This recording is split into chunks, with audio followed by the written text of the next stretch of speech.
कल हमने रेस्पिरेशन तक पढ़ लिए थे। आज हम पढ़ने जा रहे हैं प्लांट मूवमेंट्स। कल फोटोसिंथेसिस हो गया था और रेस्पिरेशन हो गया था। Now today we are going to study about the plant movement. और प्लांट में कितने टाइप के मूवमेंट्स रहते हैं। तो प्लांट के अंदर स्पेसिफिक कैपेसिटी रहती है to change their position in response to external or internal stimuli. जैसे leaves they always grows या respond to the light in the response of light. root जो रहते हैं they are always grow in the direction of water. जिधर water है उसी तरफ root grow हो जाते हैं। तो ये जो रिस्पॉन्स रहता है उसको प्लांट मूवमेंट ऐसे बोला जाता है।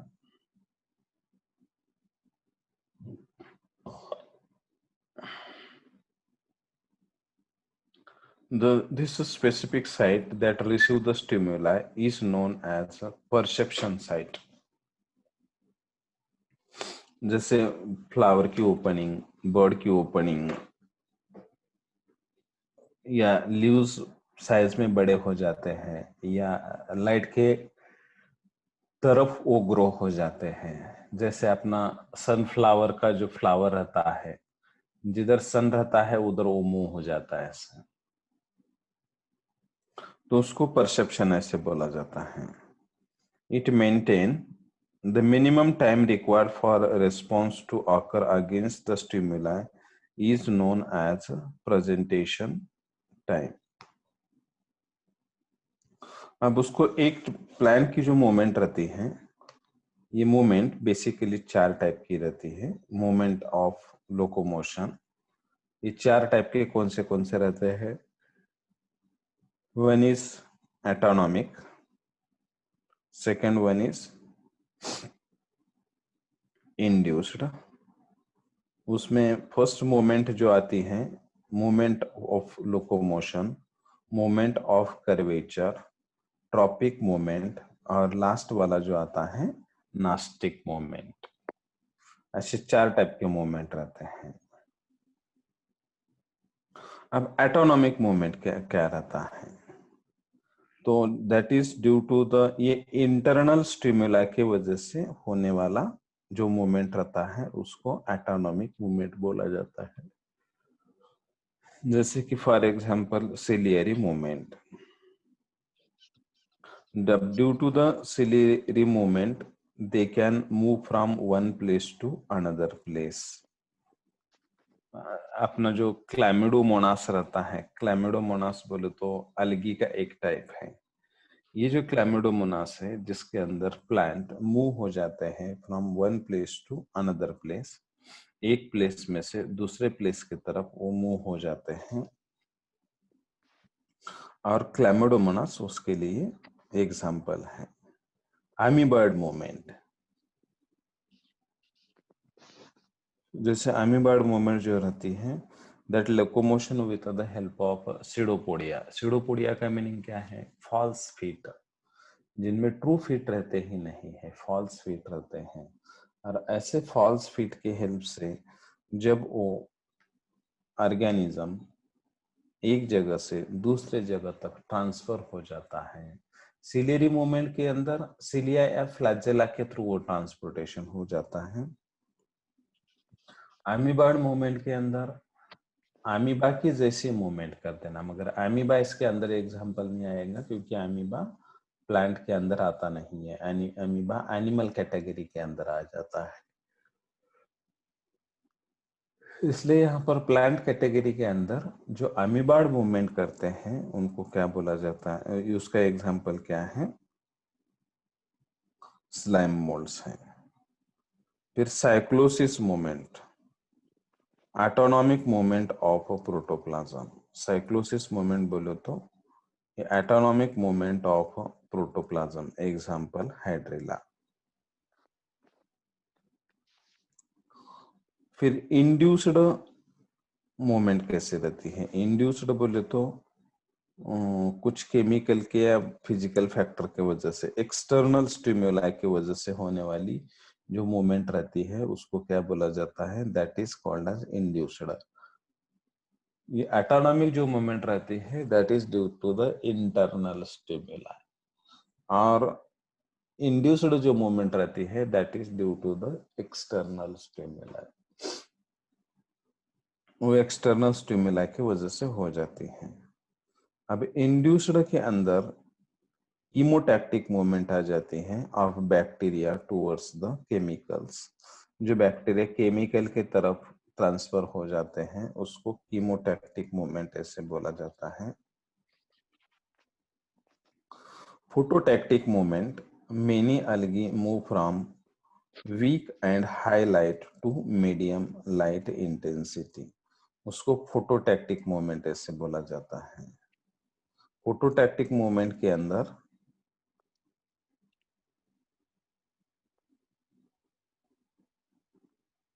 मिनी अलगी के अंदर जो मूवमेंट हो जाती है from weak and high, light के रिस्पॉन्स में जब मूवमेंट हो जाती है,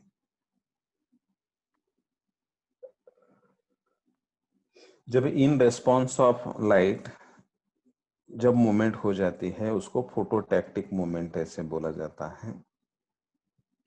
और thermotactic movement, some algae move from cold water to the warm water, cold water में से वार्म वाटर में चले जाते हैं, ऐसे अलगी को क्या बोला जाता है? That is called as thermostatic या थर्मोटैक्टिक मूवमेंट ऐसे बोला जाता है। तो ऐसे ये मूवमेंट ऑफ लोकोमोशन में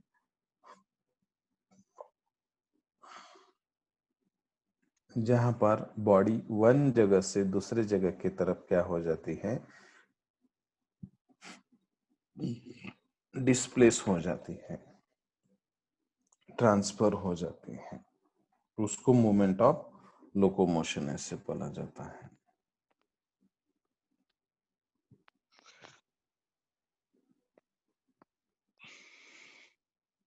देन मूवमेंट्स ऑफ कर्वेचर, ये दो टाइप का रहता है। That one is called as mechanical movement and another one is called as vital movement. Mechanical movement, they are shown by dead organs, dead organs के अंदर mechanical movement रहती है, जैसे कि xerochasy by loss of H2O, example capsules, water loss होने की वजह से ये मूवमेंट हो जाती है। Hydrochasy by the absorption of H2O, that is peristomial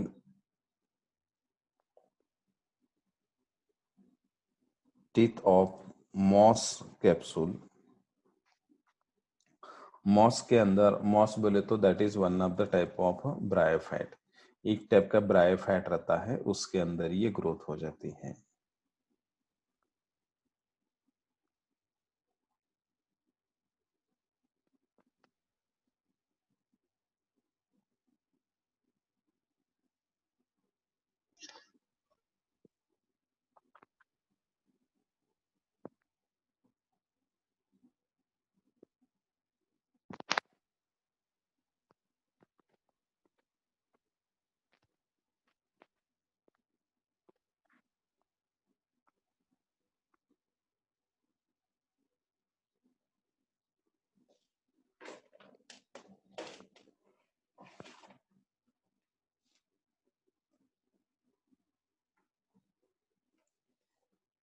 vital movement, these are shown by living organs।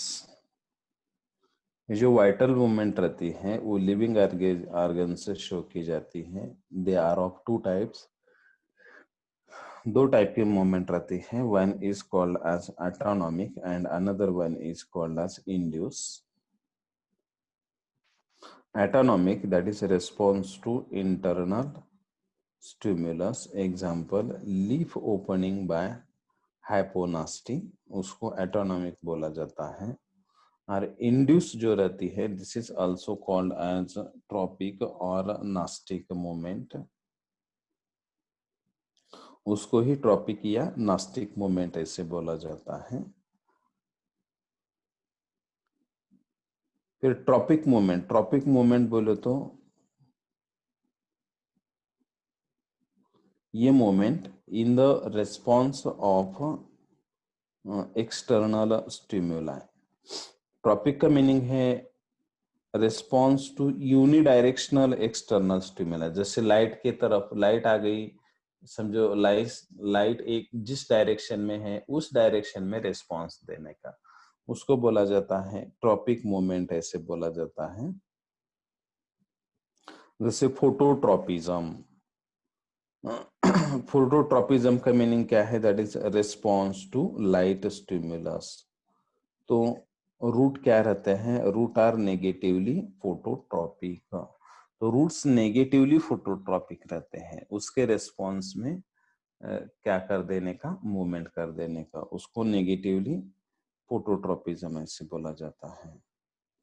फिर geotropism, response to gravity stimulus. Example, stem is negatively geotropism. Stem ये नेगेटिवली जियोट्रॉपिज्म कर देता है। फिर hydrotropism, response to water stimuli. Example, young roots are positive hydrotropic. And thigmotropism, movement shown by tendril due to the contact stimulus. उसके tendril जो रहते हैं दूसरे का सपोर्ट लेके वो ग्रो हो जाते हैं, तो उसको थिग्मोट्रॉपिज्म ऐसे बोला जाता है। कॉन्टैक्ट स्टिमुलस की वजह से, जैसे हम देखते हैं ना बहुत सारे ऐसे कॉइल्ड स्टेम जो रहता है, वीक स्टेम रहता है, जैसे दूसरे का सपोर्ट मिलता है तो सपोर्ट का उसको ये कर देता है, रेस्पॉन्स का कर देता है, उसको थिग्मोट्रॉपिज्म ऐसे बोला जाता है। और एक आता है, लास्ट टाइप ऑफ मूवमेंट आ जाती है, that is called as nastic movement. Nastic movement किससे बोला जाता है? That is due to the diffused external stimulus, जैसे स्लीपिंग मूवमेंट, सिस्मोनास्टिक मूवमेंट या थिग्मोनास्टिक मूवमेंट। अब स्लीपिंग मूवमेंट किससे बोला जाता है? Leaves of some leguminous plant show horizontal position during day time and becomes vertical during night time. जैसे कि for example leaves of oxalis, उसको स्लीपिंग मूवमेंट ऐसे बोला जाता है। Seismonastic movement, there these are due to shock or touch stimulus. Example, Mimosa pudica, touch me not plant जो रहता है ना, जिसको लाजालू बोलते हैं अपन, वो प्लांट के अंदर सिस्मोनास्टिक मूवमेंट रहती है। और थिग्मोनास्टिक मूवमेंट जो शोन बाय इंसेक्टिवोरस प्लांट्स, जैसे डायोस्कोरिया रहता है या ड्रॉसेरा रहता है,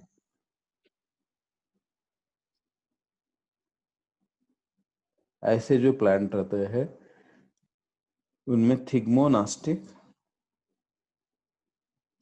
मूवमेंट रहती है। वो इंसेक्टिवोरस प्लांट्स के थ्रू दिखाया जाता है, उसको थिग्मोनास्टिक मूवमेंट ऐसे बोला जाता है। तो ये प्लांट के अंदर होने वाले डिफरेंट टाइप्स ऑफ क्या थे? मूवमेंट्स थे। These are the different types of movements in plants. अब plant growth and development. Plant के अंदर ग्रोथ क्या होती है? ग्रोथ का मीनिंग क्या है? ग्रोथ किसे बोलते हैं? The growth is nothing but the permanent and irreversible change, उसको ग्रोथ बोला जाता है। कोई भी ऑर्गेनिज्म के अंदर जो परमानेंट और इरिवर्सिबल चेंज हो जाता है उसको ग्रोथ ऐसे बोला जाता है। परमानेंट और इरिवर्सिबल बोले तो उसके अंदर होने वाली जो ग्रोथ रिवर्स नहीं हो जाती, और इरिवर्सिबल बोले तो वो रिवर्स नहीं हो जाता है। Permanent and irreversible change in size, shape and volume of an organism. Size के अंदर, शेप के अंदर, वॉल्यूम के अंदर, कोई भी थिंग की साइज, शेप, वॉल्यूम के अंदर जो ग्रोथ हो जाती है उसको क्या बोला जाता है? That is called as growth. उसको ग्रोथ बोलते हैं। तो प्लांट ग्रोथ कॉम्प्लेक्स रहती है, स्टेबल रहती है और इरिवर्सिबल प्रोसेस रहती है, वो जो रिवर्स नहीं हो जाती है। एक बार ग्रोथ हो गई सो हो गई, बाद में उसका रिवर्स कंडीशन में वो नहीं चला जाता है। For example, regulation of plant growth and development, certain growth regulatory substances are utilized. जो प्लांट की ग्रोथ करने के लिए या डेवलपमेंट करने के लिए कुछ रेगुलेटरी सब्सटेंसेस यूटिलाइज किए जाते हैं। वो रेगुलेटरी सब्सटेंसेस बोले तो कौन रहते हैं? तो these are nothing but the hormones. वो हार्मोन्स रहते हैं। तो ग्रोथ कैसे हो जाती है? तो all living organisms show various positive changes in their weight, shape, size, and volume during their entire life cycle, birth to death, and all these changes are collectively known as growth. ये सभी changes को क्या बोला जाता है? Growth ऐसे बोला जाता है। तो ग्रोथ के अंदर सभी लिविंग ऑर्गेनिजम्स के अंदर, उनके साइज के अंदर, शेप के अंदर, वेट के अंदर, वॉल्यूम के अंदर एंटायरली चेंज हो जाता है। एंटायरली चेंज बोले तो right from their birth to death, birth से ले तक डेथ तक कंटिन्यूअसली वो चेंज होते रहता है। उसको क्या बोला जाता है? That is called as growth. उसको ग्रोथ ऐसे बोला जाता है। अब ग्रोथ का मीनिंग, सिंपली मीनिंग है that is increase in size, usually in increase in length and volume. जब लेंथ में इंक्रीज हो जाता है, वॉल्यूम में इंक्रीज हो जाता है, and an increase in dry weight of growing part of the organism. और ऑर्गेनिज्म के ड्राई वेट के अंदर या उसके ग्रोइंग पार्ट के अंदर क्या हो जाता है? इंक्रीजमेंट हो जाता है। तो in plants growth is confirmed only to meristem. Plant के अंदर जो ग्रोथ होती है वो सिर्फ मेरिस्टेम को ही रेस्ट्रिक्टेड रहती है। मेरिस्टेम के रीजन के अंदर ही वो ग्रोथ की जाती है। And association with both anabolic and catabolic means, association with both catabolic और एनाबॉलिक का मीनिंग क्या है? एनाबॉलिक बोले तो कंस्ट्रक्टिव रिएक्शन, और कैटाबॉलिक बोले तो उसके अंदर जो ग्रोथ हो जाती है वो, एनाबॉलिक बोले तो सिंथेटिक, सिंपल मॉलिक्यूल से कॉम्प्लेक्स मॉलिक्यूल बनाने की जो प्रोसेस रहती है उसको एनाबॉलिक बोलते हैं। और जब उसका रिवर्स प्रोसेस, कॉम्प्लेक्स मॉलिक्यूल को ब्रेक करके सिंपल मॉलिक्यूल बनाने का जो रहता है उसको बोला जाता है that is called as catabolic process. Anabolic process and catabolic process, ये दो टाइप के प्रोसेसेस रहते हैं। The growth of cells of plant is divided into 3 phases. Plant की जो ग्रोथ रहती है ये 3 फेजेस के अंदर डिवाइड की जाती है। That first is called as formative phase, second one is called as cell enlargement phase, and third one is called as cell maturation phase. ऐसे 3 अलग फेजेस के अंदर ये ग्रोथ क्या की जाती है, कैरी की जाती है। फॉर्मेटिव फेज बोले तो जिसके अंदर सेल डिवाइड होते रहते हैं उसको ही मेरिस्टेमेटिक फेज बोला जाता है या सेल डिवीजन फेज बोला जाता है, जिसके अंदर कोई भी सेल इनिशियली डिवाइड होते रहता है तो उसको फॉर्मेटिव फेज ऐसे बोला जाता है। सेल एनलार्जमेंट का मीनिंग क्या हो जाता है, सेल एनलार्जमेंट बोले तो जिसके अंदर सेल साइज में एनलार्ज हो जाते हैं, इलांगेट हो जाते हैं और थर्ड वाले स्टेप के अंदर वो मैच्योर बन जाते हैं। मैच्योर बोले तो मेरिस्टेमेटिक टिश्यू से जाइलम पैरेन्काइमा बनता है, स्क्लेरेन्काइमा बनता है, कोलनकाइमा बनता है, जाइलम बनता है या फ्लोएम बनता है। तो if growth rate is plotted against the time, अगर ग्रोथ रेट प्लॉट किया जाता है अगेंस्ट द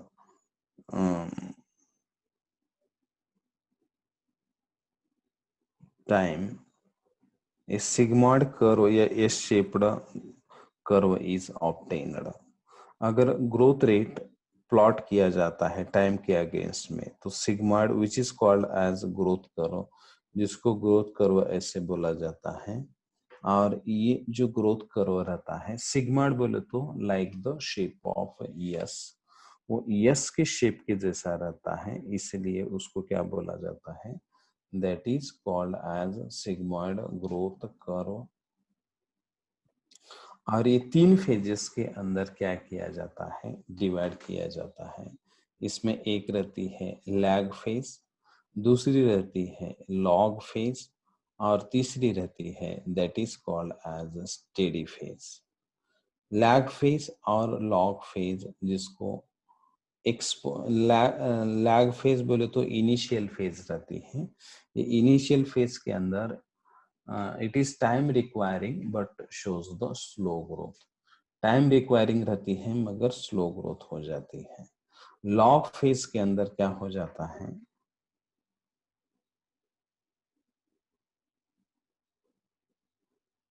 लॉग फेज के अंदर क्या हो जाता है, लॉग फेज के अंदर कम टाइम में स्पीडली ग्रोथ होती रहती है, ज्यादा ग्रोथ हो जाती है, तो उसको बोला जाता है that is called as log phase और which is also called as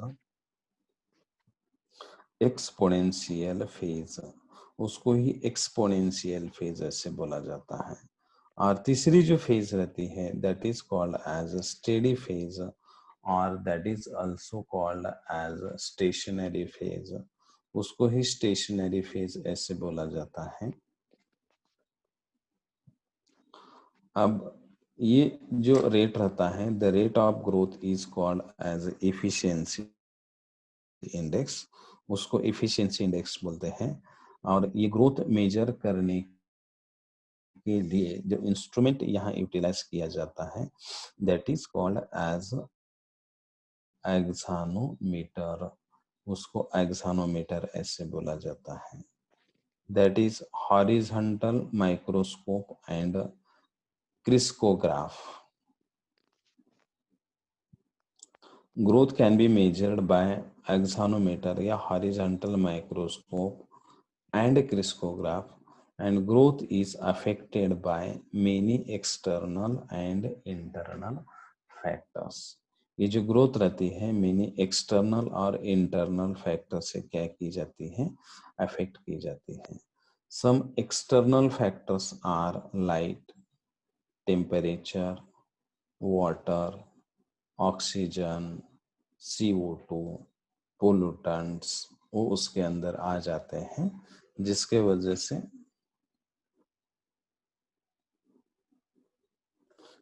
वजह से ग्रोथ की क्या की जाती है, इफेक्ट की जाती है। तो कुछ इंटरनल फैक्टर भी रहते हैं।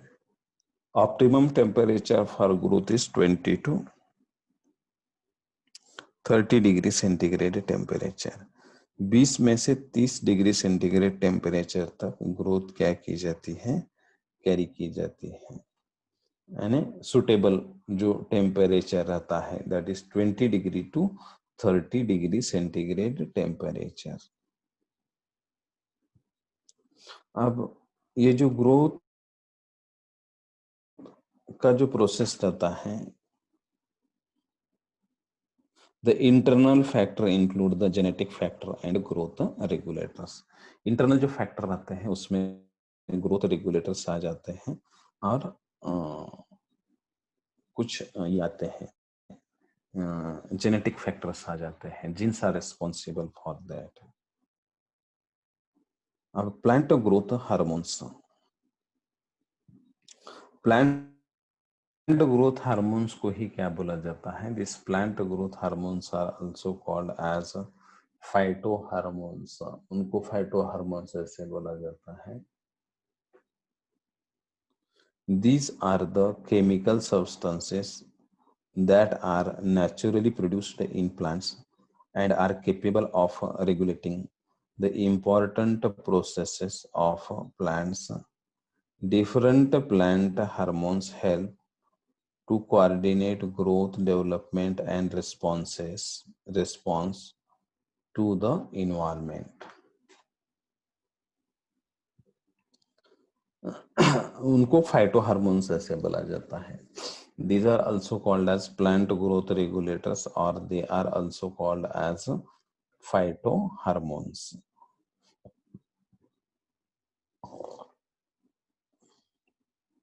अब ये जो फाइटो हार्मोन्स रहते हैं, फाइटो का मीनिंग क्या होता है? फाइटोन बोले तो प्लांट, और हार्मोन्स प्लांट की ग्रोथ और डेवलपमेंट करने के लिए जो हार्मोन्स रहते हैं उनको क्या बोला जाता है? These are called as phyto hormones या प्लांट हार्मोन्स। अभी प्लांट हार्मोन्स या फाइटो हार्मोन्स 5 टाइप के रहते हैं। That first one is called as auxin, gibberellin, cytokinin, abscisic acid,